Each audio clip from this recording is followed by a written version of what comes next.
Hello, this is Ankita and here I'm going to explain you about the plasma membrane. Plasma membrane is the firstmost covering of the cytoplasm. It limits and provides shape to the cytoplasm. Above the plasma membrane, there is presence of cell wall in some organisms. For example, in case of prokaryotes, the cell wall is made up of peptidoglycan. In case of fungi, the cell wall is made up of chitin, while in case of plant cell, the cell wall is made up of cellulose.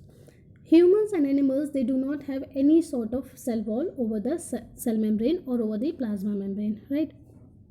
Plasma membrane structure was well studied and explained after 1950, after the discovery of electron microscope, and it was well explained by Singer and Nicholson with a model called as fluid mosaic model, which was given in the year 1972.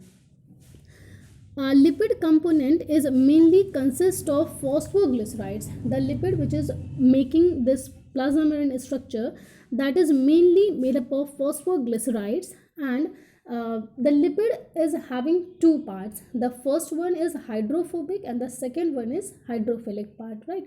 The lipid is also called as phospholipid because they have phosphate group associated with the lipid molecule, so they can also call phospholipid bilayer structure or lipid bilayer structure, right?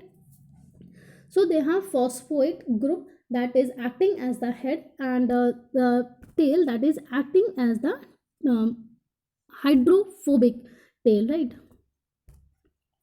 The hydrophilic, that is the phosphate group that is polar in nature, that face towards the aqueous side, while the the hydrophobic portion that faces towards the or away the water side, away the aqueous side, right? That faces towards inner side.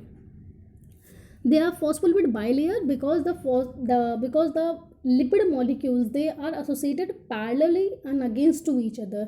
That's why they form a phospholipid bilayer structure. They also have protein and carbohydrates along with this lipid molecule.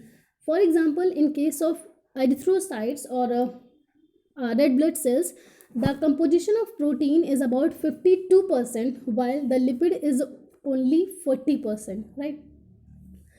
And the proteins are, they could be integral or they could be extrinsic protein. Integral proteins, that is which are buried, the encircled with the blue one, that is the integral protein, and the green one, that is the extrinsic protein, right? The integral or intrinsic, and this one, the green one, that is extrinsic protein. They are present outside the plasma membrane, while the integral, they are well buried in the plasma membrane. The fluid nature is because of the lipid molecules, right? So when the temperature raises and when the temperature goes down, the lipid molecules maintains the fluidity of the cell. The fluid nature helps in cell growth, formation of intercellular junctions, secretion, endocytosis, cell division, right? So cell growth, of course, when the cell grows, it need to divide, while cell division, the fluidity is required over there to get stressed very well, right?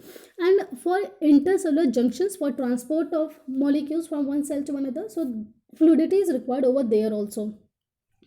And secretion of some chemicals so that the vesicles can get easily formed, so information of secretion in secretions also, and in endocytosis where engulfment occurs, right? So there also it helps.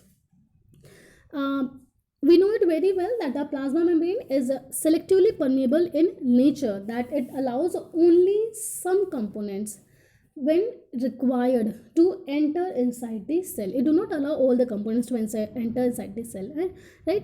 And the selectively permeable nature, it could be either passive transport or it could be either active transport. Passive transport, but that is the molecules which are entering inside the cell, they do not require any energy, they just get moved with the diffusion. But as you know that the diffusion is occurring via membrane, so it is osmosis. So passive diffusion or passive transport occurs via osmosis, while the active transport, that requires energy